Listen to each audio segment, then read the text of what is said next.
Installing drawers and pull-out shelves in cabinets has always been a nightmare for me.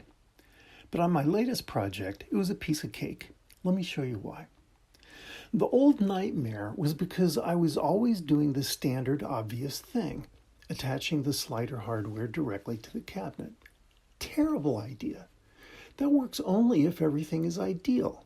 If all the various parts of the cabinet are straight, square, parallel, level, and plumb. And if all your measurements, cuts, and screw holes are right on the money.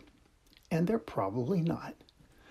So this time I did not attach the slider hardware directly to the cabinet. Instead, I attached the sliders to intermediate strips of wood I'll call hangers. These hangers are what made all the difference. Here's how to do it.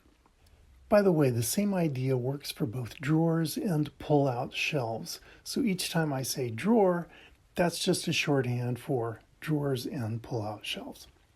For each drawer, you're going to be assembling a unit that consists of the drawer itself, two sliders, left and right, and two hangers, left and right.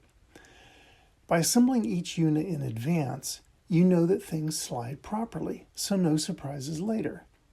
You will then install each unit as a unit inside the cabinet. Start by figuring out how wide each drawer will be. They might not all be quite the same.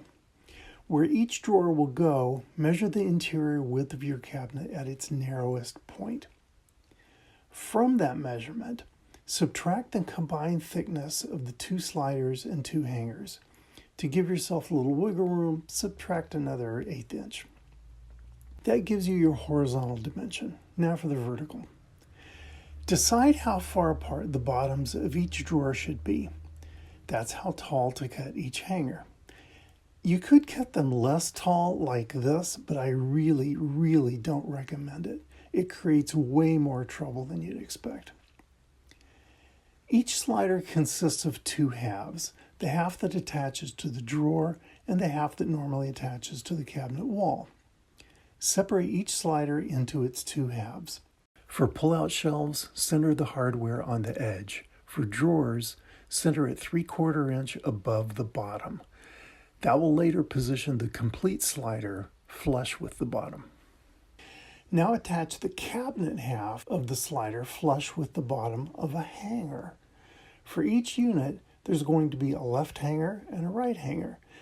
They mirror each other, so always be clear which is which and which end is the front.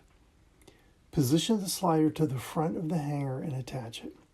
So at this point, you've got the drawer halves of two sliders attached to the left and right sides of the drawer, and you've got the cabinet halves of the sliders attached to the left and right hangers. Fit the two halves of each slider back together. You now have a total drawer unit consisting of a drawer and a complete slider on each side attached to a hanger on each side. Install the lowest unit inside the cabinet first. Position it wherever it should go. I rested my first unit on the cabinet floor. If you're putting yours higher, rest it on some support. Now screw a hanger to whichever side of the cabinet is the straightest or the most plumb or otherwise the best. Then screw the other hanger to the other side, shimming around each screw as needed. And that's it. You're done. The drawer is installed just right in the cabinet with no futzing and fiddling, no trial and error, no profanity. Stack the second unit directly on top of the first, and so on. The upside of this approach is that you don't have to crawl inside the cabinet like a contortionist to drill a bunch of holes in just precisely the right spots and install a bunch of screws that are too tiny to handle. The downside is that you do use some more wood, although most of my hangers were made from scrap. And a pair of 1/2 inch hangers does cost you 1 inch of drawer width. But for the dramatic reduction in time, effort, and profanity, those are trade-offs I'm delighted to make.